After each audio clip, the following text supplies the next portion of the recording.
So welcome to the empire academy of excellence. So दोस्तों, स्वागत है आप सभी का एम्पायर एकेडमी ऑफ एक्सीलेंस के नए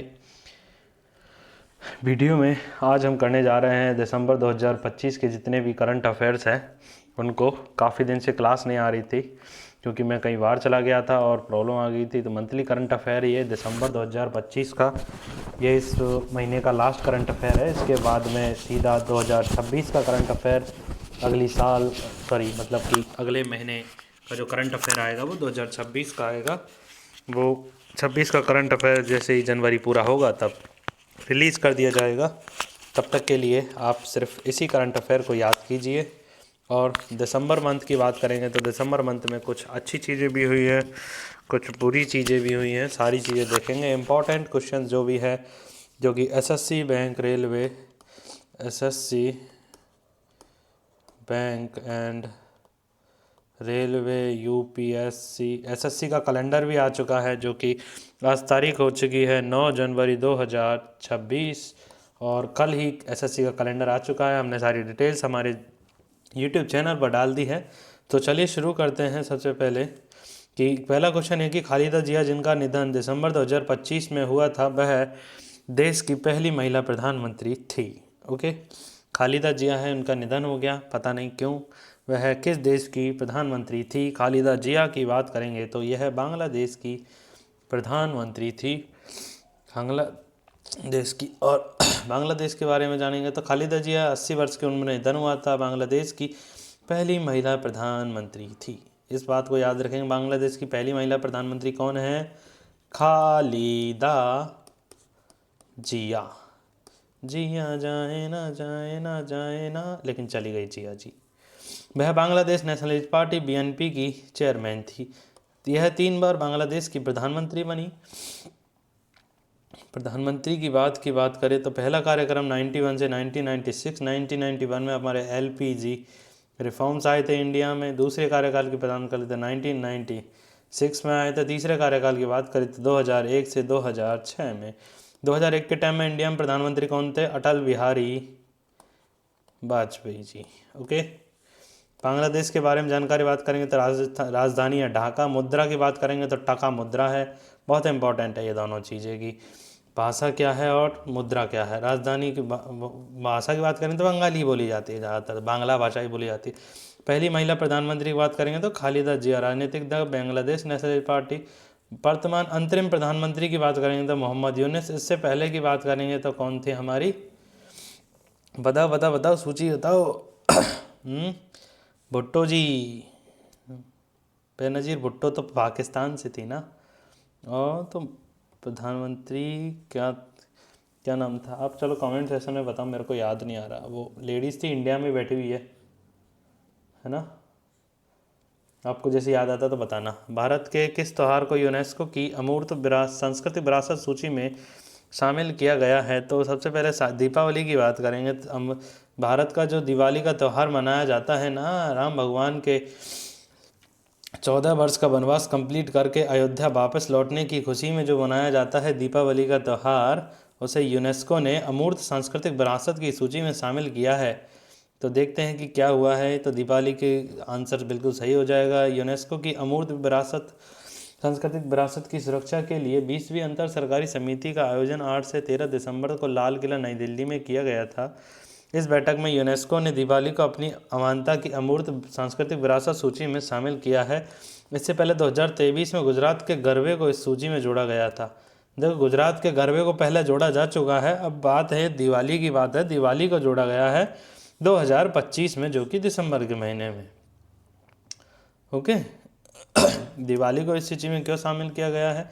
यूनेस्को ने ऐसी सांस्कृतिक परंपरा माना है जो सदियों से जीवित। भगवान राम जब से अयोध्या वापस लौटे थे तभी से दिवाली का त्यौहार मनाया जा रहा है। अराउंड 7000 साल से पुराना इतिहास है इस चीज़ का। तो अगला क्वेश्चन देखते हैं कि क्वेश्चन नंबर 3 है, कोपरा जलाशय को रामसर साइट घोषित किया गया है। कोपरा जलाशय किस राज्य में स्थित है?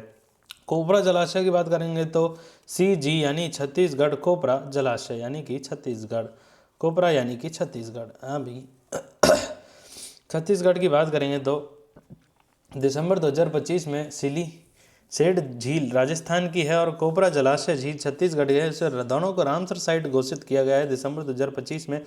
सिलीसेठ झील है वो राजस्थान की है और कोपरा जलाशय है वो छत्तीसगढ़ का। इन दोनों को रामसर साइट घोषित किया गया। रामसर कन्वेंशन की बात करेंगे तो अब रामसर साइट भारत में 96 रामसर साइट हो चुकी है। सिलीसोट झील की बात करेंगे पहले तो सिलीसोट झील की तो अलवर जिले में है, 7 वर्ग किलोमीटर में फैली है। कृत्रिम झील है यानी कि मानव निर्मित बनाई गई है। सरिस्का टाइगर रिजर्व के बफर जोन में स्थित है। इसे 1945 में अलवर के राजा महाराजा बिना सिंह ने बनवाया था। यहाँ पर 149 पक्षी प्रजाति और 17 स्तनधारी यानी मेमल्स प्रजातियाँ हैं। यह झील बर्ड विचिंग पक्षियों को देखने के लिए वॉचिंग के लिए प्रसिद्ध है।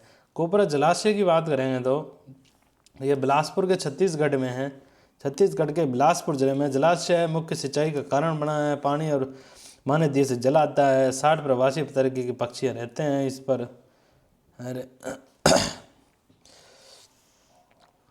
है ना। और अगला क्वेश्चन देखते हैं। रामसर कन्वेंशन की बात करेंगे तो और डिटेल से पढ़ेंगे अपन अपने एग्जाम्स में, अपने क्वेश्चन में, अपना जो प्रारंभ बैच 1.2 चल रहा है उसमें जब जीके स्टार्ट होगी जब अच्छा डिटेल से पढ़ेंगे। अभी तो एक रामसर कन्वेंशन शुरू किया गया है। ज़्यादा तक आप करंट अफेयर वगैरह पढ़ रहे हो तो मेरे हिसाब से आपको पता ही होगा रामसर कन्वेंशन क्या होता है। ओके, 2 तारीख याद कर लेना, नहीं आ रहा तो अब मैं ज़्यादा बताने के मूड में नहीं हूँ। 25 फरवरी 2025 को राष्ट्रपति द्रौपदी मुर्मू के द्वारा भारतीय संविधान के किस लिपि में जारी किया गया? भारतीय संविधान को किस लिपि में जारी किया गया? संथाली लिपि में जारी किया गया था। 25 दिसंबर 2025 को राष्ट्रपति द्रौपदी मुर्मू ने नई दिल्ली में भारत का संविधान संथाली भाषा में जारी किया था। यह संविधान ओल चिकी लिपि में लिखा गया है जो संथाली भाषा की पारंपरिक लिपि है। संथाली भाषा की बात करेंगे तो एक पुरानी जीवित आदिवासी भाषा है।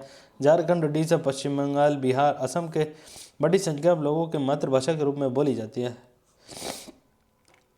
ओल चिकी लिपि की बात करेंगे तो यह विशेष लिपि प्रणाली संथाली भाषा के लिए बनाई गई है। इसे पंडित रघुनाथ मुर्मू ने 1925 में विकसित किया था। इसमें लगभग 30 अक्षर है। स्वर व्यंजन बाएं से दाएं पढ़े जाते हैं। 2025 में ओल चिकी लिपि की शताब्दी का वर्तमान वर्ष मनाया गया और इस उपलक्ष्य में संविधान की संथाली संस्करण को भी लॉन्च किया गया। संथाली को 92वें संविधान संशोधन 1903 के तहत माध्यम से 8वीं अनुसूची में शामिल किया गया है। ये इम्पोर्टेंट है, ये नहीं पूछेगा देखो कि संथाली भाषा में अपना संविधान बनाया गया। संथाली से रिलेटेड पूछेगा कि संथाली को कौन से संविधान संशोधन के तहत 92वें संविधान संशोधन जो कि हुआ था 2003 में 8वीं अनुसूची में जुड़ा गया है। देखो चीज़ें एकदम बिल्कुल डायरेक्ट नहीं पूछा, इनडायरेक्ट पूछता है, एकदम रिलेट करके चीज़ों से रिलेट करके। भारत में हर साल राष्ट्रीय सुशासन दिवस कब मनाया जाता है? राष्ट्रीय सुशासन दिवस की बात करें तो 25 दिसंबर को ही आता है, सभी को पता है। हर साल भारत में 25 दिसंबर को सुशासन गुड गवर्नेंस डे के रूप में सेलिब्रेट किया जाता है। यह दिन भारत के अटल बिहारी वाजपेयी के जन्म दिवस के रूप में मनाया जाता है। देखो अटल बिहारी वाजपेयी जी का ऑरा देखो किस लेवल का है कि गुड गवर्नेंस के रूप में उनके लिए एक डे सेलिब्रेट किया जाता है। पर इस दिवस की शुरुआत 2014 में की गई थी। 2014 में ये डे स्पेशली शुरू हुआ था। इस दिन का उद्देश्य भारत में सुशासन सिद्धांतों को बढ़ावा देना माना जाता है। अटल बिहारी वाजपेयी की बात करेंगे तो जन्म हुआ था 25 दिसंबर 1924 को ग्वालियर में हुआ था भाई साहब जन्म, मध्य प्रदेश में। जिनका निधन की बात करेंगे तो 16 अगस्त 2018 को उनका निधन हो गया था। पार्टी की बात करें तो भारतीय जनता पार्टी के काफ़ी टाइम तक राजनेता थे, कवि है, लेखक है और 1998 से 2003 तक वो भी रहते हैं, क्या बोलते हैं प्राइम मिनिस्टर भी रहते हैं अपने। 2004 तक 2004 तक रहे थे। भारत के 10वें प्रधानमंत्री 1996 से 1996 तक कुछ ही 13 दिन तक रहे थे ओनली। मई जून 13 दिन तक की सरकार, 13 दिन में सरकार गिर गई थी। और फिर 19 मार्च 1998 से 22 मई 2004 तक रहे थे प्रधानमंत्री। सबसे बेस्ट प्रधानमंत्री की गिनती में इनका नाम आता है। पुरस्कार की बात करें तो भारत रत्न मिला था। 27 मार्च 2015 को भारत रत्न दिया गया था इन्हें। पद्म विभूषण की बात करें तो 1992 में इन्हें दिया गया था पद्म विभूषण। चक्रवात दितवा से प्रभावित क्षेत्रों के पुनर्निर्माण में मदद के लिए भारत ने किस देश को $450 मिलियन की सहायता पहुंचाई है, श्रीलंका को पहुंचाई है चक्रवात। वहाँ पे चक्रवात आ गया था दितवा, उसे मदद के लिए श्रीलंका को $450 मिलियन की हेल्पिंग पहुंचाई है कि भैया पैसे ले लो, कोई बात नहीं है, तुम्हारा हुआ है, बाद में लौटा देना। श्रीलंका की बात करें तो भारत ने श्रीलंका के लिए $450 मिलियन का राहत पैकेज की घोषणा की है। यह मदद भारत ने चक्रवात दितवा के द्वारा किए गए नुकसान के लिए किया है। मदद ऑपरेशन सिंधु सागर बंधु के तहत की जा रही है। इसी के साथ अंतर्राष्ट्रीय मुद्रा कोष ने भी, IMF ने भी श्रीलंका के लिए $406 मिलियन आपातकालीन फंड देने की मंजूरी दी है। यह देखो IMF इतना बड़ा है, उसने $206 मिलियन दिया है। इंडिया पड़ोसी है इसलिए $450 मिलियन दिया है। देखो इसलिए इंडिया का पड़ोसी होना सबसे बेस्ट है। ओके, लखनदार पड़ोसी हो गए तो पड़ोसी मदद करते ही हैं। भारत द्वारा दिए गए राहत पैकेज की बात करें $450 मिलियन है। $350 मिलियन यानी कि लाइन इन क्रेडिट कम ब्याज पर ऋण दिया गया है। और $100 मिलियन की बात करेंगे तो अनुदान की मदद के रूप में दिया गया, वापस देने की ज़रूरत नहीं है, तुम्हारा मन करे दे दो, नहीं करे तो मत दो।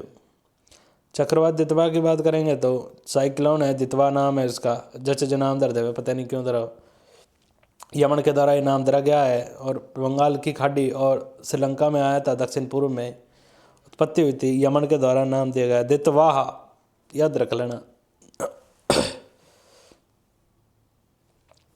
श्रीलंका में इस चक्रवात के कारण 363 लोगों की मौत भी हो गई। प्रभावित क्षेत्र की बात करेंगे श्रीलंका, तमिलनाडु, पुदुचेरी, आंध्र प्रदेश। ऑपरेशन सागर बंधु ये इंपॉर्टेंट है, देखो वो नहीं पूछेगा कौन सा चक्रवात आया, दितवा आया पर सभी को पता है। ऑपरेशन कौन सा चलाया, इंडिया ने। भारत के द्वारा श्रीलंका में शुरू गए मानवीय मिशन है, इसका उद्देश्य चक्रवात द्वितीय के प्रभावित श्रीलंका की मदद करना। नवंबर में लॉन्च किया गया था। सागर बंधु ऑपरेशन किस देश के लिए चलाया गया था, श्रीलंका के लिए।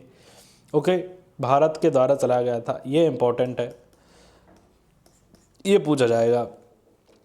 अगला क्वेश्चन देखते हैं, केंद्र सरकार के द्वारा अरावली पर्वत के कितने प्रतिशत क्षेत्र पर खनन की अनुमति दी गई है, 0.19%। ओके, केंद्रीय पर्यावरण मंत्री भूपेंद्र यादव ने अरावली पर्वतों में खनन को लेकर चल रहे विवाद का स्पष्टीकरण दिया है। उन्होंने उनके अनुसार केवल 0.19% क्षेत्र पर ही खनन की अनुमति दी जाएगी। अरावली का कुल क्षेत्र 1.47 लाख वर्ग किलोमीटर है, पर केवल 217 वर्ग किलोमीटर पर ही खनन की अनुमति दी जाएगी। विवाद क्या है, सुप्रीम कोर्ट ने हाल ही में केंद्र सरकार के अरावली की नई परिभाषा को स्वीकार किया है। अरावली पहाड़ी की नई परिभाषा क्या है कि नई परिभाषा कहती है कि ऐसा पर्वत जो अरावली जिलों में है और उनकी ऊंचाई 100 मीटर उससे ज़्यादा है, उसे ही केवल अरावली पहाड़ी माना जाए। तो मेन पॉइंट ये कि 90% से ऊपर तो 100 मीटर से नीचे ही है, इसलिए पूरी उड़ा देंगे।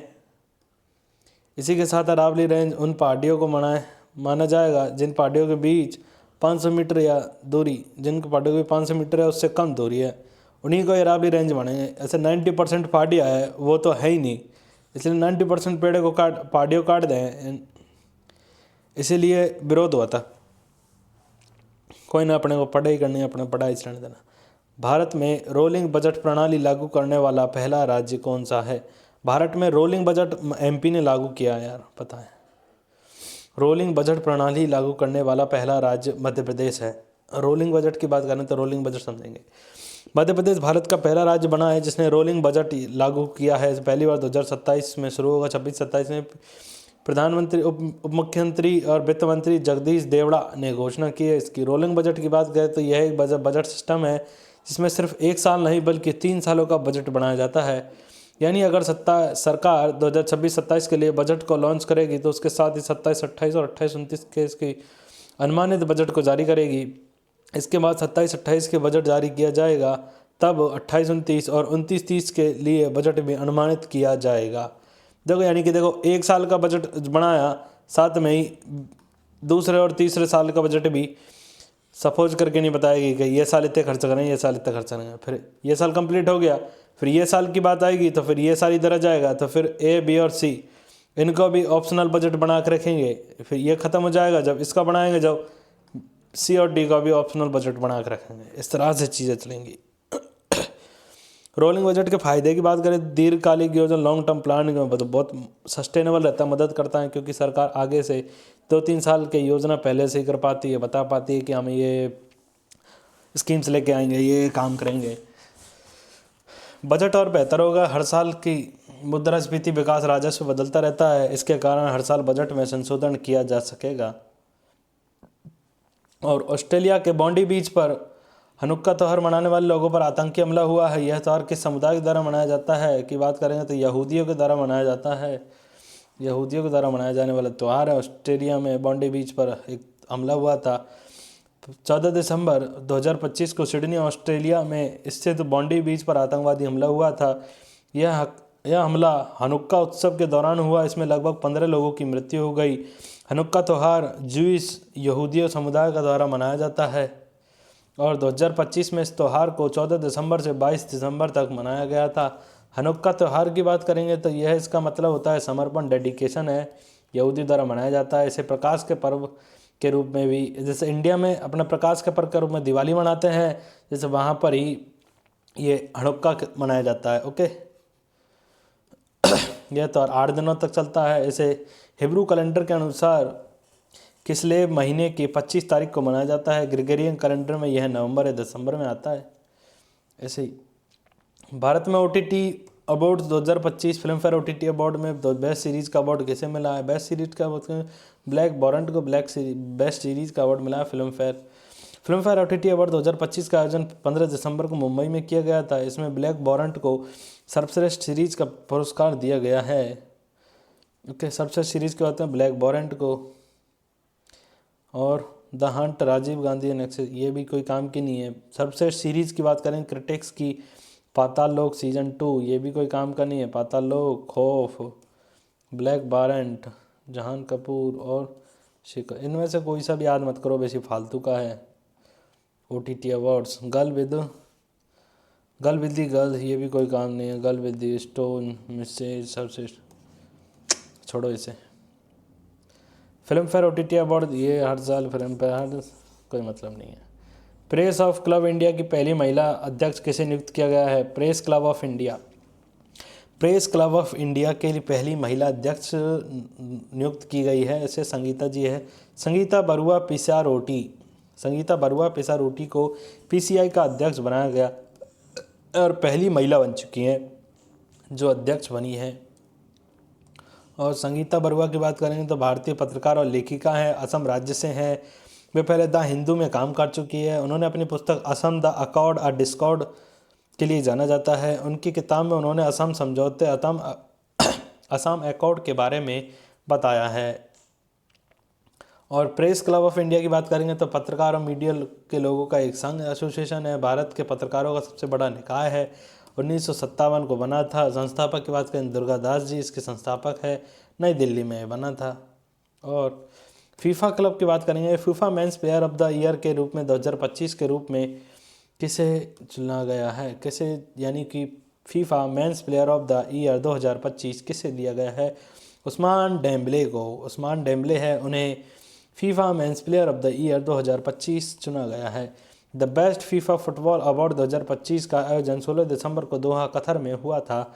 इसमें FIFA men's player of the year 2025 का पुरस्कार फ्रांस के उस्मान डेम्बले को दिया गया है। उस्मान डेम्बले को 2025 में बैलन डी'ओर पुरस्कार भी दिया गया था। उस्मान डेम्बले हैं, उन्होंने 2025 में बैलन डी'ओर पुरस्कार भी जीता था, जो कि फुटबॉल के क्षेत्र में बहुत बड़ा अवार्ड माना जाता है। सर्वश्रेष्ठ फीफा फुटबॉल पुरस्कार विजेता की बात करेंगे तो उस्मान डेम्बले फ्रांस से हैं।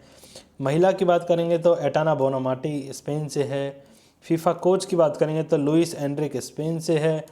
फीफा कोच फीमेल की बात करेंगे तो सरीना बिगमैन नीदरलैंड से है। सर्वश्रेष्ठ फीफा फुटबॉल पुरस्कार की बात करेंगे तो यह अंतर्राष्ट्रीय पुरस्कार है, फुटबॉल के क्षेत्र में दिया जाता है। फीफा इसका देता है अवार्ड।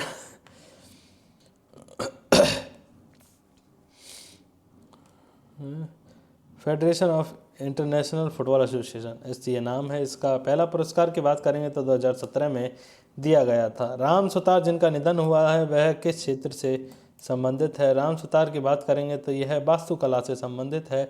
इन्होंने ही स्टैचू ऑफ यूनिटी को बनाया था। राम सुतार की बात करेंगे तो यह एक मूर्तिकार है। मूर्तिकार है, अच्छा है। उसमें वास्तुकार में नहीं आएगा, ये मूर्तिकार में आएगा शायद। आगे बढ़ते हैं। राम सुतार जी के बारे में बात कर रहे थे। ये फेमस मूर्तिकार है। मूर्तिकार के तौर पर याद रखना है इसको। 100 वर्ष की उम्र में इनका निधन हुआ। भारतीय मूर्तिकार है, स्कल्प्टर है।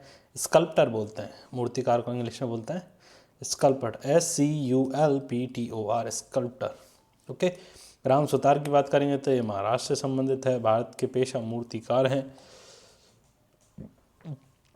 पुरस्कार की बात करेंगे तो 1999 में उन्हें पद्मश्री दिया गया था। 2016 में पद्म भूषण, महाराष्ट्र भूषण भी दिया गया है। और टैगोर पुरस्कार 2018 से भी सम्मानित किया गया है। ओके। मुख्य कार्य की बात करेंगे तो स्टैचू ऑफ वेलर जो कि असम में है वो इन्होंने बनाई है। स्टैचू ऑफ यूनिटी जो कि गुजरात में है उसी का ही डिज़ाइन किया है उन्होंने। केम्पेगौड़ा की प्रतिमा है बेंगलुरु हवाई अड्डा में। केम्पेगौड़ा प्रतिमा को भी इन्होंने डिज़ाइन किया गया है।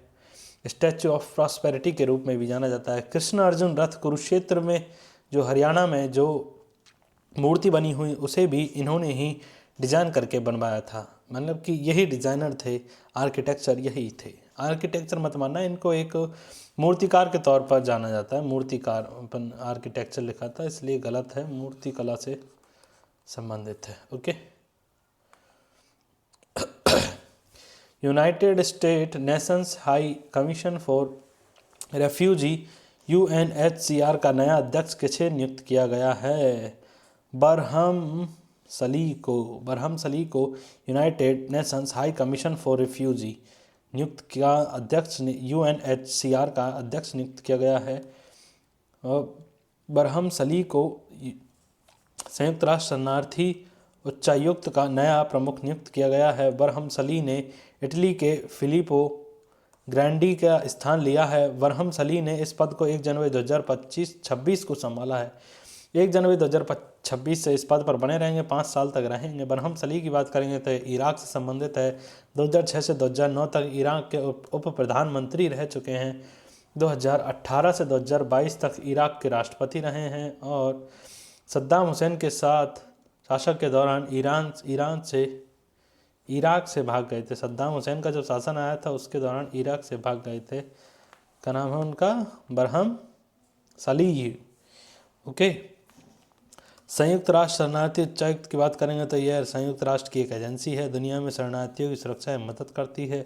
14 दिसंबर 1950 को है, जिनेवा स्विट्जरलैंड में बनाई गई है। बरहम सली की बात करेंगे तो बरहम सली इसके हेड बना दिए गए हैं। ओके।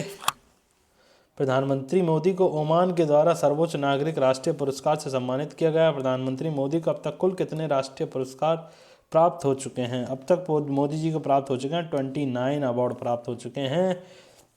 और अभी ओमान का सर्वोच्च नागरिक राष्ट्रीय पुरस्कार से सम्मानित किया गया है। प्रधानमंत्री मोदी को ओमान के द्वारा सर्वोच्च नागरिक राष्ट्रीय पुरस्कार से सम्मानित किया गया है। उस पुरस्कार का नाम order of Oman class first class है और ओमान के बीच द्विपक्षीय बढ़ावा देने के लिए दिए गए है।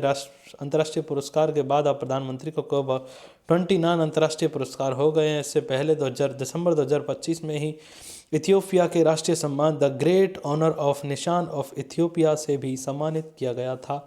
ये याद रखना, बस 29 टोटल हो चुके हैं उनके इंटरनेशनल अवार्ड्स। ओके, याद रखना, बाकी और कोई याद रखने की स्पेशल चीज़ है नहीं।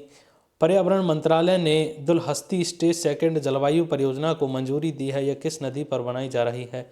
दुलहस्ती परियोजना की बात करेंगे तो ये चिनाब नदी पर है। चिनाब नदी पर बात करेंगे तो दुलहस्ती परियोजना की बात करेंगे तो आगे केंद्रीय पर्यावरण मंत्रालय ने जम्मू कश्मीर के चिनाब नदी पर बनने वाली 260 मेगावाट की दुलहस्ती स्टेज सेकंड परियोजना को मंजूरी दी है। डेवलपर ने इसे NHPC national hydro electric power corporation द्वारा बनाया जाएगा। इसे NHPC national hydro electric power corporation द्वारा इसे बनाया जाएगा। दुलहस्ती स्टेज सेकंड परियोजना लागत की बात करेंगे तो लगभग 3,277 करोड़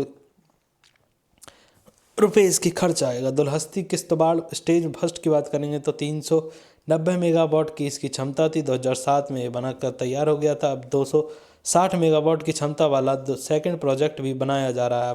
पहले की क्षमता कितनी थी? 390, दूसरे की 260, तो कितने हो गए आपके? 500, 650 हो गए ना, 650 मेगावाट टोटल बिजली उत्पादित की जाएगी दुलहस्ती में। ओके, चिनाब नदी की बात करेंगे तो लाहौल स्पीति हिमाचल प्रदेश में चंद्र नदी और भागा नदी के रूप में उद्गम है इसका। दोनों के संगम पर तांडी कहा जाता है, इन दोनों के संगम को तांडी कहा जाता है। कुल लंबाई की बात करेंगे तो 974 किलोमीटर है। भारत में 490 किलोमीटर है। हिमाचल प्रदेश और जम्मू कश्मीर में बहती है। चिनाब नदी पाकिस्तान में जाकर सतलज नदी से मिल जाती है, तब जाकर के यह अपना बेसिन बनाती है। 2000 क्वेश्चन, अगला क्वेश्चन देखते हैं। चलो, वर्ष 2026 में जैव विविधता पर संयुक्त राष्ट्रीय सम्मेलन CBD COP17 की मेजबानी कौन सा देश करेगा?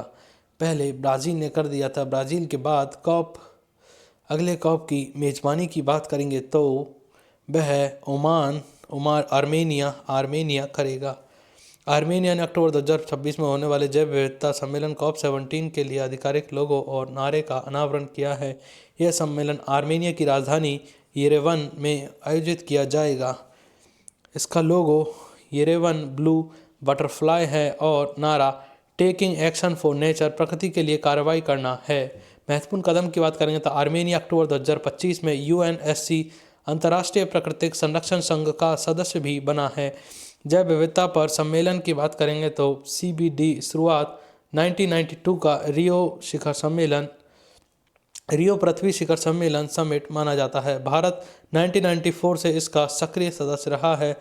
सचिवालय की बात करेंगे तो मॉन्ट्रियल कनाडा में है, मॉन्ट्रियल कनाडा। पिछला COP 2016 का 2024 में हुआ था, वो कंबोडिया में हुआ था। यहाँ पर कैली फंड बनाया गया था। COP15 की बात करेंगे तो 2022 में हुआ था, यानी कि हर 2 साल में होता है। कनाडा में हुआ था, कोलंबिया में हुआ था, अब होने वाला है वो होता है आर्मेनिया, और आर्मेनिया में होने वाला है। और वो COP17 है नॉर्मल, जिसकी बात करता हूँ ब्राज़ील में होने वाला है। वो COP30 है, सॉरी COP30। ये CBD वाला है, वो 17 में चल रहा है। नॉर्मल वाला COP30 चल रहा है, जो कि हुआ है ब्राज़ील में। ओके, COP30, तो इसको भी अपन बाद में पढ़ेंगे, अभी आने वाला है नहीं, नॉर्मल न्यूज़ में पढ़ेंगे। ओके, ये हो गया शुरू। अगला क्वेश्चन देखते हैं कि फीडे वर्ल्ड रैपिड चैंपियनशिप 2025 का अवार्ड विजेता कौन बना है? Magnus Carlsen. FIDE world rapid championship 2025 का विजेता मैग्नस कार्लसन बना है। कतर में आयोजित फीडे वर्ल्ड रैपिड चैंपियनशिप 2025 के विजेता नॉर्वे के मैग्नस कार्लसन बने हैं। कार्लसन का यह 6ठा वर्ल्ड रैपिड खिताब है। उसी के साथ ही उन्होंने अपने करियर में 19वां वर्ल्ड चैंपियन खिताब जीता है। महिला श्रेणी में रूस की एलेक्जेंड्रा गोर्याकिना को विजेता बनी है। अर्जुन एरिगेसी को पुरुष वर्ग में कांस्य पदक जीता है। कॉनेरी हम्पी ने महिला वर्ग में कांस्य पदक अपने नाम किया है। ये दोनों इंडिया से बने हुए ग्रैंड मास्टर है। और पुरुष में पहले की बात करेंगे तो मैग्नस कार्लसन, दूसरे की बात करेंगे तो व्लादिस्लाव ओटमेव रूस से हैं, और तीसरे की बात करेंगे तो अर्जुन एरिगेसी इंडिया से हैं। पहले में महिला की बात करेंगे तो एलेक्जेंड्रा, दूसरे में जो जीनर चीन से है, और तीसरे की बात करेंगे तो कॉनेरी हम्पी जो कि अपने इंडिया से हैं। अगला क्वेश्चन देखेंगे कि 2026 से 29 के लिए BWF एथलीट आयोग का चेयरपर्सन किस खिलाड़ी को नियुक्त किया गया है? BWF की बात करेंगे तो एथलीट आयोग है, यानी कि बैडमिंटन वर्ल्ड फेडरेशन की एक सलाहकार संस्थान, कंसल्टेटिव बॉडी के रूप में काम करती है। और इसका जो चेयरपर्सन बनाया गया है वो बनाया गया है PB सिंधु को। PB सिंधु को 2026 से 29 के कार्यकाल के लिए BWF एथलीट आयोग का अध्यक्ष नियुक्त किया गया है। इससे पहले इस आयोग के अध्यक्ष का सदस्य बनाया गया था, अब उन्हें अध्यक्ष भी नियुक्त किया गया है। Badminton world federation. PV Sindhu इससे पहले 2017-2025 तक इसकी सदस्य रह चुकी हैं। BWF आयोग, एथलीट आयोग क्या है?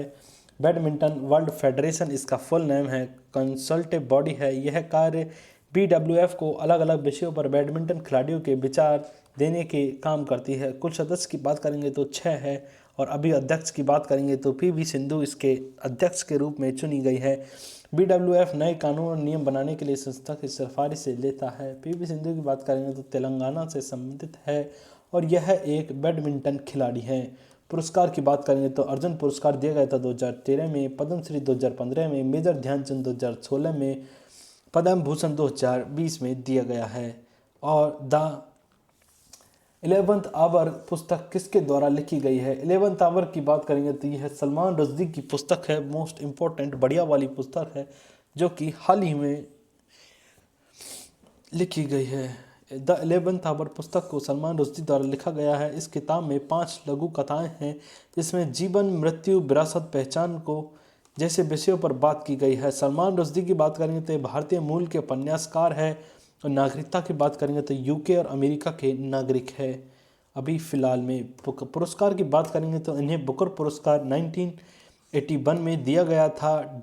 Dates peace prize lifetime achievement award 2000, Dayton peace prize lifetime achievement award 2025 से भी इन्हें सम्मानित किया गया है। Knife meditation after an attempt murder 2024 में आई थी इनकी, और द सैटनिक बर्जे 1988 में, मिडनाइट चिल्ड्रन 1981 में, और शालीमार द क्लाउन 2005 में। ये चारों फेमस पुस्तक है जो कि गवर्नमेंट एग्ज़ाम में, SSC जैसी एग्ज़ाम में, और RAIL WA रेलवे वाली एग्ज़ाम में 100% पूछी जाती हैं।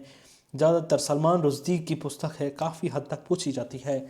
खेलो इंडिया यूनिवर्सिटी गेम 2025 की मेडल टैली में किस विश्वविद्यालय ने शीर्ष स्थान प्राप्त किया है?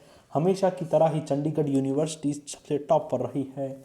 और खेलो इंडिया यूनिवर्सिटी गेम 2025 का आयोजन 24 नवंबर से 5 दिसंबर तक राजस्थान में किया गया था।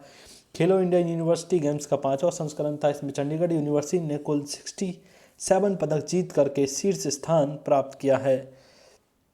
मेडल टैली की बात करेंगे तो चंडीगढ़ विश्वविद्यालय ने 42 स्वर्ण पदक, 14 रजत पदक और 11 कांस्य पदक के साथ 67 टोटल अवार्ड के साथ पहला स्थान प्राप्त किया है। इसी के साथ ही लवली प्रोफेशनल यूनिवर्सिटी LPU दूसरे स्थान पर रही है। इसी के साथ ही गुरु नानक देव विश्वविद्यालय तीसरे स्थान पर रहा है।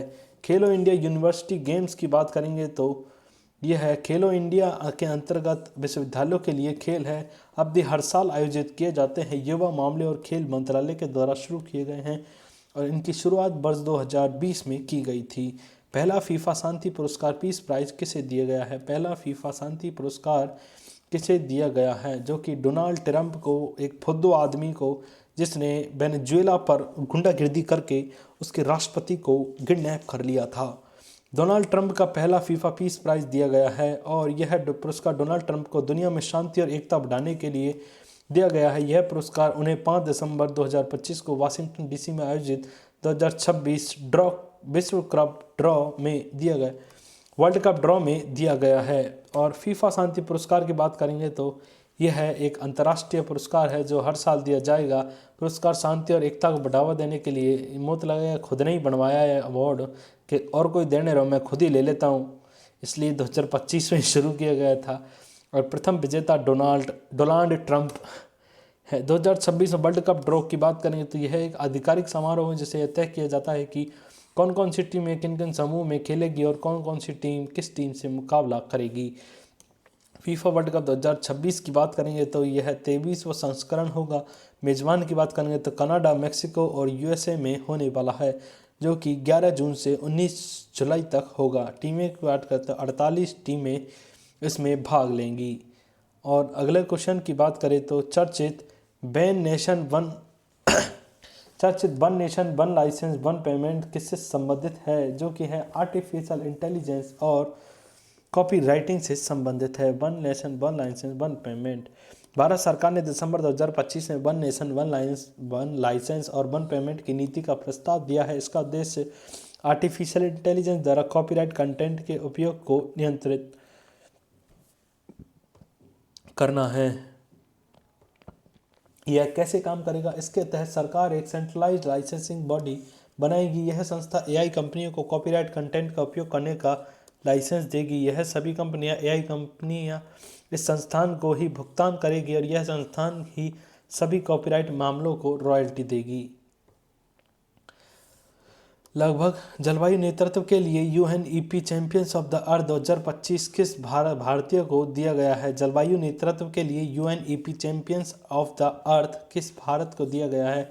यह सुप्रिया साहू को दिया गया था, जो कि 10 दिसंबर को संयुक्त राष्ट्र पर्यावरण कार्यक्रम यूनाइटेड नेशन और एनवायरनमेंट प्रोग्राम ने अपने चैंपियंस ऑफ द अर्थ 2025 की घोषणा कर दी है। यह पुरस्कार संयुक्त राष्ट्र द्वारा अपनाए जाने वाला सबसे बड़े पर्यावरण पुरस्कार है। कुछ 5 लोगों को दिया गया है और जिसमें है सुप्रिया साहू, एक भारत से दिया गया है, प्रेरणा और कार्यवाही के लिए दिया गया है। और छोड़ दो औरों को, तो बिना मतलब सावन्य क्यों याद करें अपन, जो काम के नहीं है। ये भी काम करिए, हटो छोड़ो। Champions of the earth award की बात करेंगे तो पर्यावरण के क्षेत्र का सबसे बड़ा अवार्ड है।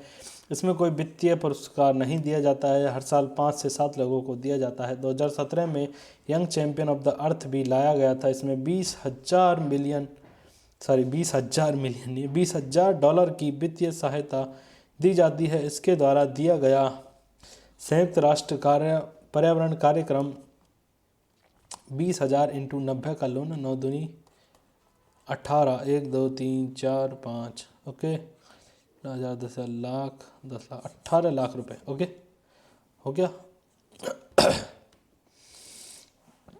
2025 young champions of the earth पुरस्कार के विजेता जिनाली मोदी भारत से हैं, केन्या से हैं और एक अमेरिका से हैं। जो जिनाली मोदी जी को याद कर लेंगे और इसी के साथ ही साहू जी को याद कर लिया जाएगा, ओके, सुप्रिया साहू, ओके। अगला क्वेश्चन देखते हैं कि दिसंबर 2025 में विपक्ष द्वारा जस्टिस GR स्वामीनाथन पर महाभियोग का प्रस्ताव लोकसभा के अध्यक्ष को सौंपा गया था। जस्टिस GR स्वामीनाथन किस हाईकोर्ट के जज है? जो कि है मद्रास हाईकोर्ट के जज है। इंडिया गठबंधन ने 167 सांसदों ने लोकसभा अध्यक्ष ओम बिरला को जज GR स्वामीनाथन के खिलाफ महाभियोग नोटिस जमा किया था। यह महाभियोग GR स्वामीनाथन के द्वारा कृति गई दीपम लैंप को लेकर के दिए गए निर्णय पर लिया गया है। इंडिया अलायंस का कहना है कि उनके निर्देश से सांप्रदायिक तनाव बढ़े हैं। और पूरा मामला की बात करेंगे, तमिल लोगों द्वारा कार्तिक दीपम का त्यौहार मनाया जाता है और इस त्यौहार को प्रकाश का पर्व भी कहा जाता है। इससे सबसे ऊंचाई की जगह पर दीपक जलाया जाता है। मदुरई के पास थिरुपरनकुंड्रम पहाड़ी है। इस पहाड़ी पर सुब्रमण्यम मंदिर है। इसके पास ही सिकंदर बदुशा दरगाह है। सुब्रमण्यम मंदिर के दीपक जलाने के खंभे पर दीपक जलाने की परंपरा है। इसे लेकर हमेशा विवाद रहा है क्योंकि दीपथूम मस्जिद के पास है। जस्टिस स्वामीनाथन ने इस पिलर को दीपक जलाने की अनुमति दी। इसके बाद इंडिया ब्लॉक के 167 सांसदों ने जस्टिस स्वामीनाथन के खिलाफ महाभियोग नोटिस थमा दिया है। यानी कि अब कोई हिंदू मंदिर में अपना दीपक भी नहीं जला सकता है कांग्रेस के हिसाब से। जज का महाभियोग प्रक्रिया संवैधानिक सुप्रीम कोर्ट के हाई कोर्ट और जज के लिए है। महाभियोग 124 के 4 के तहत लाया जाता है। यह प्रक्रिया को खारिज कर दिया गया है और कोई महाभियोग नहीं होगा, ओके। पोरांडू खादी को हाल ही में GI टैग दिया गया है। पोरांडू खादी किस राज्य से संबंधित है? पोरांडू खादी की बात करेंगे तो यह आंध्र प्रदेश से संबंधित है। पोरांडू खादी को GI टैग दिया गया है। यह आंध्र प्रदेश के श्रीकाकुलम जिले के एक छोटे से गांव के पोंडूरू में बनाई जाती है। पोंडूरू खादी पोंडूरू गांव में बनाई जाती है, जो कि है श्रीकाकुलम में। यह GI टैग भौगोलिक संकेतक रजिस्ट्री, जियोग्राफिकल इंडिकेशन और रजिस्ट्री के द्वारा दिया जाता है, जो केंद्रीय और वाणिज्य और उद्योग मंत्रालय के अंतर्गत आता है। इसे याद रख लेना बस, ये पोंडेरू पोंडोरी तो नहीं पूछा जाएगा। पोंडोरू खादी की बात करेंगे तो यह एक तरह की खादी है जो हाथों से बनाई जाती है। यह अपने उच्च धागे और बारीकपन, टिकाऊपन और बनावट के लिए जाना जाता है। इस खादी को अंतर्राष्ट्रीय बाजारों में भी निर्यात एक्सपोर्ट किया जाता है। दिसंबर महीने में ही तमिलनाडु में 5 उत्पादों को जीआई टैग दिया गया था। ओके, जीआई टैग मिलने के बाद में उसकी उत्पादकता में विकसित और गवर्नमेंट की तरफ से विशेष ध्यान दिया जाता है ताकि उसके गुड्स एंड सर्विसेज के उत्पाद को और उसकी बिक्री को और उसके वाणिज्यिक उद्योग को बढ़ाया जा सके। इसके लिए जीआई टैग दिया जाता है। उत्पाद की नाम बात करेंगे तो एक तरह की साड़ी है जो कि तमिलनाडु की है। तो जो 5 दिए गए उनमें ये है। वेरायूर कॉटन साड़ी को दिया गया है और गुड़ का पाउडर है जैगरी को, और पीतल खाने बनाने वाला बर्तन, खाना बनाने के बर्तन, सोप स्टोन से खाना बनाने के बर्तन है। चावल की किस्म है एक। लकड़ी के बने हुए खिलौने हैं। चोपू सामान, आबा समुद्रम चोपू सामान है जो कि, और 2026 के लिए ब्रिक्स की अध्यक्षता किसे सौंपी गई है? 2026 के लिए ब्रिक्स की अध्यक्षता की बात करेंगे तो यह भारत को ही सौंपी गई है। 2026 भारत को 2026 के लिए ब्रिक्स का अध्यक्ष बनाया गया है। भारत को यह अध्यक्ष ब्राज़ील द्वारा दी गई है। 2025 में ब्राज़ील पे इसकी अध्यक्षता, और 2026 के लिए इंडिया को ब्रिक्स का अध्यक्ष बना दिया गया है। ब्रिक्स 11 देशों का अंतर्राष्ट्रीय समूह है। यह व्यापार, अर्थव्यवस्था, ग्लोबल चेन पर वार्ता और सहयोग बढ़ावा देने के लिए बनाया गया है। ब्राज़ील, रूस, भारत, चीन, दक्षिण अफ्रीका, मिस्र, इथियोपिया, इंडोनेशिया, ईरान, सऊदी अरब और संयुक्त अरब अमीरात, इन सभी देशों का एक संगठन है। संस्थापना की बात करेंगे तो 16 जून 2009 को 2010 में अफ्रीका के जुड़ने के बाद इसका नाम ब्रिक्स कर दिया गया था। यह हर साल ब्रिक्स का वार्षिक सम्मेलन मनाया जाता है। पहला शिखर सम्मेलन रूस में हुआ था 16वां रूस में 2024 में। 2025 की बात करें 2025 में 17वां हुआ था। ब्राज़ील में अब 18वां होने वाला है जो कि भारत में होने वाला है। यही इम्पोर्टेंट है। और आपको पहला इम्पोर्टेंट है, पहला याद कर लेना। और अब दक्षिण अफ्रीका जुड़ा था 2010 में, ये भी याद कर लेना। ये चीज़ें हैं जो याद करने योग्य होती हैं और इन्हीं में से ही क्वेश्चन पूछे जाते हैं। अगला क्वेश्चन की बात करेंगे तो संयुक्त राष्ट्र नवाचार निरोधक सम्मेलन COP21 का आयोजन कहाँ किया गया है? दोहा, कतर में किया गया है। संयुक्त राष्ट्र भ्रष्टाचार निरोधक सम्मेलन, ओके, UNCAC के COP11 का आयोजन दोहा, कतर में किया गया है। कोई मतलब नहीं है इनको पढ़ने का। और अंतर्राष्ट्रीय एजेंसी और वैसे भ्रष्टाचार कोई भी ख़त्म नहीं होगा। केंद्रीय मंत्री मनोहर लाल ने सुबनसिरी लोअर जल विद्युत परियोजना की 250 मेगावाट की दूसरी यूनिट का उद्घाटन किया है। यह परियोजना किस राज्य में स्थित है? और सुबनसिरी लोअर विद्युत परियोजना के 250 वाट का उद्घाटन किया है। यह परियोजना की बात करेंगे तो यह अरुणाचल प्रदेश में स्थित है। केंद्रीय मंत्री मनोहर लाल ने सुबनसिरी लोअर जल विद्युत परियोजना के 250 वाट मेगावाट बिजली का उद्घाटन किया है, शुरू किया है। केंद्रीय बिजली एवं आवास और शहरी मामलों के मंत्री श्री मनोहर लाल ने आवासीय माध्यम वर्चुअल मीडियम से यूनिट 2 का उद्घाटन किया है। सुबनसिरी लोअर जल विद्युत परियोजना 250 मेगावाट की 8 यूनिट वाली परियोजना है। इस परियोजना के प्रति वर्ष 74 करोड़ यूनिट से अधिक अक्षय विद्युत ऊर्जा का उत्पादन किया जा सकेगा। सुबनसिरी लोअर हाइड्रो प्रोजेक्ट की बात करें तो यह लोअर सुबनसिरी जिला अरुणाचल प्रदेश में है। सुबनसिरी नदी यह ब्रह्मपुत्र की सबसे बड़ी सहायक नदी है। क्षमता की बात करेंगे तो 2000 मेगावाट का है, यानी 250 के 8, 250 के 8 बनाए जाएंगे, यानी कि 2000 मेगावाट। ओके। डेवलपर की बात करें तो national hydro electric power corporation, जो कि एक उसमें भी तो शुरू हुआ था ना, सिक्किम में, सॉरी ये वहाँ पर हिमाचल प्रदेश में शुरू होने वाला था ना, चिनाब नदी पर। उसमें उसका भी एक यही डेवलपर था। चर्चा में रहा काशिवा जाकी और कारीवा।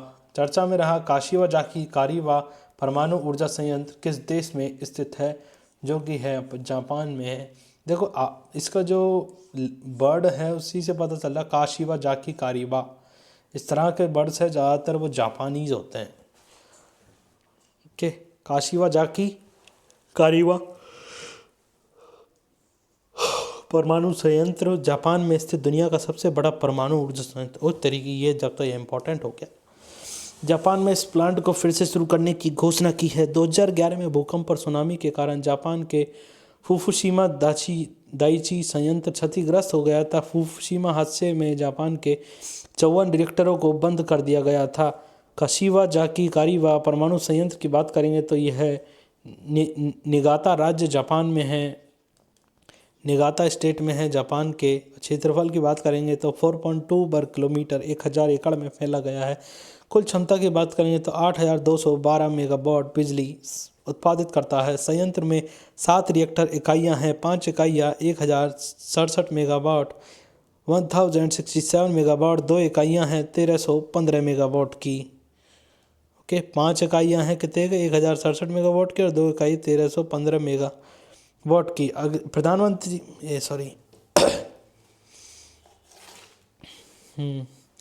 उड़ीसा की पहली महिला मुख्य सचिव का नाम क्या है, जो कि है अनु गर्ग। अनु गर्ग को उड़ीसा का नया मुख्य सचिव यानी चीफ सेक्रेटरी बना दिया गया है। अनु गर्ग उड़ीसा की पहली महिला मुख्य सचिव है। उन्होंने मनोज आहूजा का स्थान लिया है, जो 31 दिसंबर को सेवानिवृत्त हो जाएंगे। 31 दिसंबर को आहूजा जी चले जाएंगे, अनु गर्ग जी और चीफ सेक्रेटरी बन जाएंगी। उड़ीसा कैडर की 1990 बैच की IAS ऑफिसर है। इससे पहले वह उड़ीसा की पहली महिला विकास आयुक्त डेवलपमेंट कमिश्नर नियुक्त हो चुकी है। ओके, अगला क्वेश्चन की बात करें तो भारत के भूकंप zone map earthquake zones map के अनुसार भारत में कितने भूकंप जोन हैं। भारत में 5 भूकंप जोन हैं, जो कि है हाल ही में भारतीय मानक ब्यूरो BIS भारतीय मानक ब्यूरो ने भूकंप डिजाइन कोड 2025 को जारी किया है। भूकंप डिजाइन कोड के तहत नया भूकंप जोन मैप भी जारी किया गया है। इस नक्शे से एक नया जोन 6 जोड़ा गया है। इस जोड़ने के बाद अब कुल जोन 5 हो गए हैं। ओके, पहले कितने जोन थे? पहले 4 जोन थे और अब हो चुके हैं 5। ओके, जोन सेकंड की बात करेंगे तो कम क्षति जोखिम राजस्थान, यूपी, गुजरात, MP के कुछ हिस्से, बेंगलुरु, हैदराबाद और जयपुर। फिर आता है मध्य क्षति का जोखिम केरल, मुंबई, चेन्नई, कोलकाता, लखनऊ, महाराष्ट्र के कुल हिस्से। उच्च क्षति की बात करें दिल्ली, जम्मू कश्मीर और हिमाचल प्रदेश, उत्तराखंड के कुछ हिस्से, पंजाब, बिहार के उत्तरी भाग। सबसे उच्च क्षति वाला जोखिम की अंडमान निकोबार, कच्छ और पूर्वोत्तर के कुछ हिस्से आते हैं। अब कौन सा जोन जोड़ा गया है? नवीनतम भूकंप जोन 6 जोड़ा गया है, जो सबसे ज़्यादा जोखिम भरे हैं। 5 जोन से भी ज़्यादा क्षतिग्रस्त है। इसमें पूरे हिमालय और उसमें आने वाले राज्यों को जोड़ा गया है। इसमें जम्मू कश्मीर से अरुणाचल प्रदेश तक हिमालय क्षेत्र जोड़ा गया है।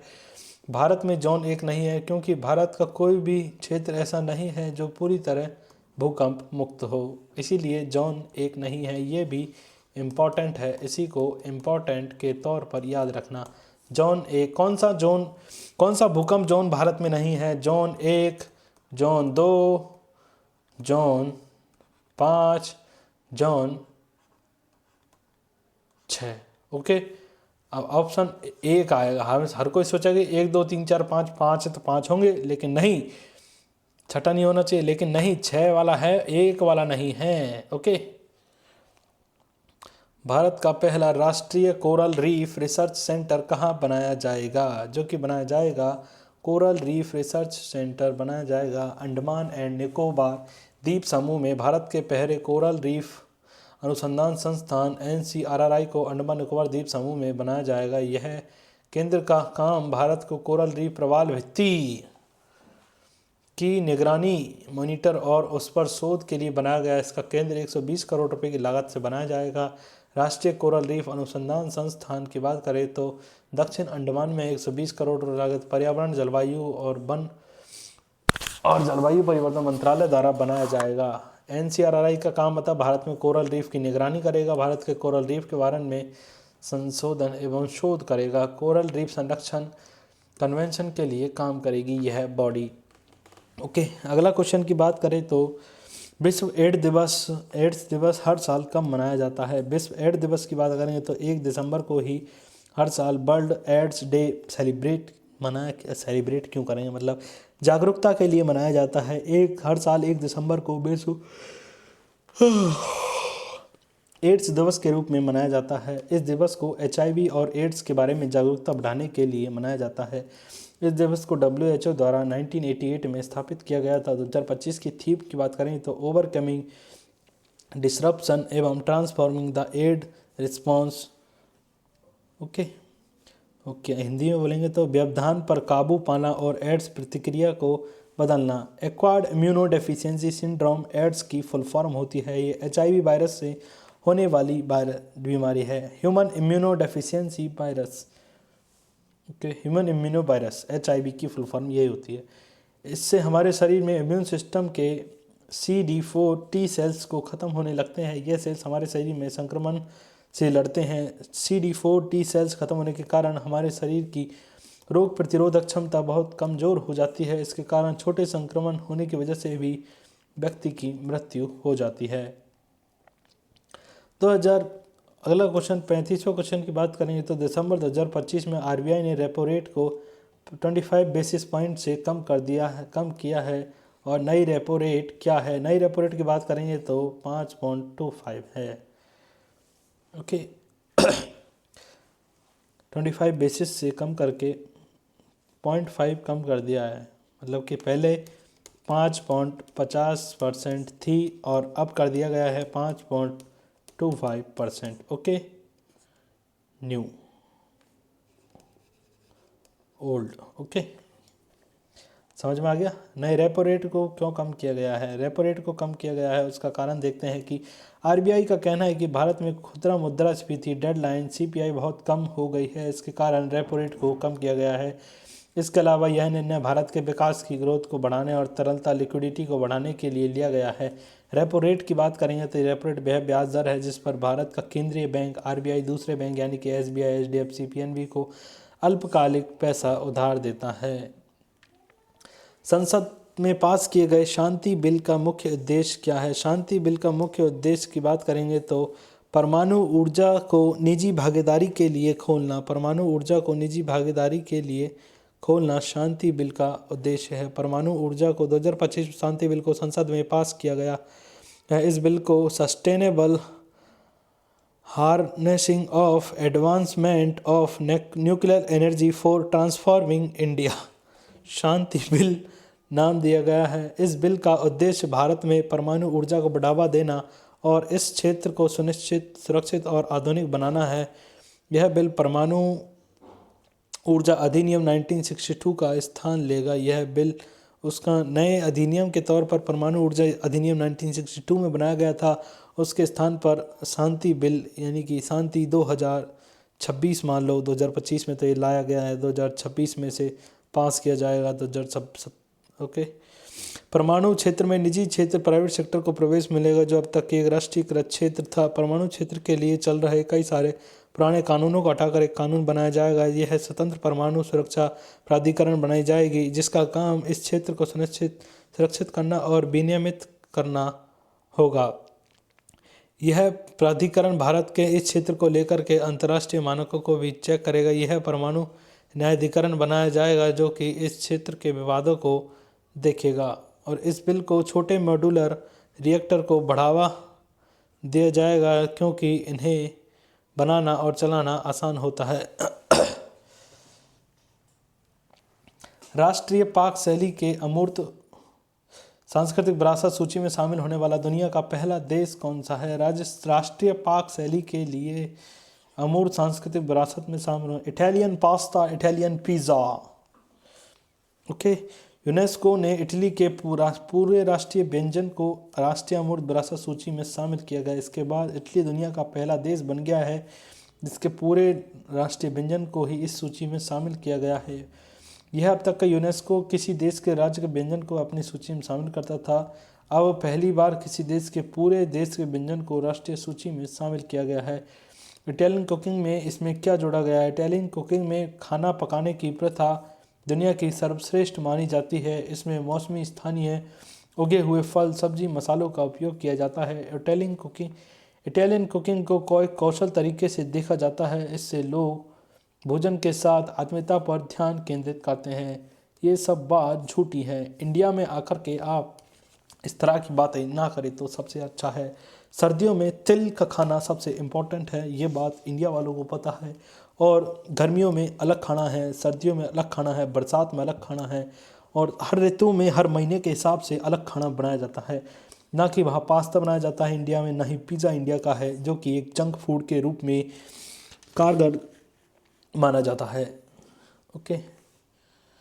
चिली देश का नया राष्ट्रपति किसे नियुक्त किया गया है? चिली देश के राष्ट्रपति के रूप में बात करेंगे तो जॉन्स एंटोनियो कास्ट को चिली का नया राष्ट्रपति माना गया है। एंटोनियो कास्ट को चिली के नए राष्ट्रपति के रूप में चुनाव जीत लिया है। उन्होंने 58% वोट के साथ जीत हासिल की है। John Antonio Kast Gabriel Boric के स्थान लेंगे जो चिली के 38वें राष्ट्रपति बनेंगे। दक्षिण अफ्रीकी की एक देश है चिली। दुनिया का सबसे दक्षिणी क्षेत्र चिली और अंटार्कटिका के सबसे करीब है। राजधानी की बात करेंगे तो सैंटियागो इसकी राजधानी है। भारत का नया मुख्य सूचना आयुक्त किसे नियुक्त किया गया है? राजकुमार गोयल जी को भारत का 13वां मुख्य सूचना आयुक्त बनाया गया है। उन्होंने हीरालाल समारिया का स्थान लिया है जिनका कार्यकाल 13 सितंबर को समाप्त हो गया था। राजकुमार गोयल की बात करेंगे तो यह उत्तर प्रदेश से संबंधित है और 1990 बैच के सेवानिवृत्त IAS अधिकारी है। इससे पहले वे न्याय विभाग में गृह मंत्रालय में सचिव के पद पर कार्य कर चुके हैं। CIC की बात करेंगे तो यह वैधानिक निकाय स्टेट और इसका सूचना का अधिकार 2005 की धारा 12 के तहत बनाया गया है। इसे याद रखना बस। सूचना का अधिकार कब शुरू हुआ था? 2005 में 12 अक्टूबर 2005 को यह बनाई गई थी। मुख्यालय की बात करेंगे तो दिल्ली में है। कार RTI से जुड़ी शिकायत और अपीलों को सुनना और देश में पारदर्शिता और जवाबदेही को बढ़ाना। एक्सरसाइज एकता किन दो देशों के बीच आयोजित की जाएगी? एक था आयोजन भारत और मालदीव के बीच आयोजित की जाएगी। अभ्यास एकता 2025 का आयोजन दिसंबर 2025 में मालदीव में किया गया था। यह भारत और मालदीव के बीच एक द्विपक्षीय अभ्यास है जो 2025 में इसके 8वें संस्करण का आयोजन किया जाएगा। नौसेना स्टाफ के उप प्रमुख DCNS तरुण सोबती ने इसका समापन समारोह में हिस्सा लिया था। इस अभ्यास का उद्देश्य दोनों देशों की नौसेना के बीच एक सहयोग को बढ़ावा देना है। और अभ्यास एकता की बात करेंगे तो देश भारत और मालदीव के बीच शुरू होने वाला एक द्विपक्षीय समुद्री अभ्यास है। शुरुआत की बात करेंगे तो 2017 में इसकी शुरुआत हुई थी। पार्ट 1 यहीं पर ख़त्म होता है और बाद में अपन पार्ट 2 को स्टार्ट करेंगे कल। ओके, तब तक के लिए धन्यवाद, शुक्रिया और follow and subscribe Empire Academy of Excellence. Thank you.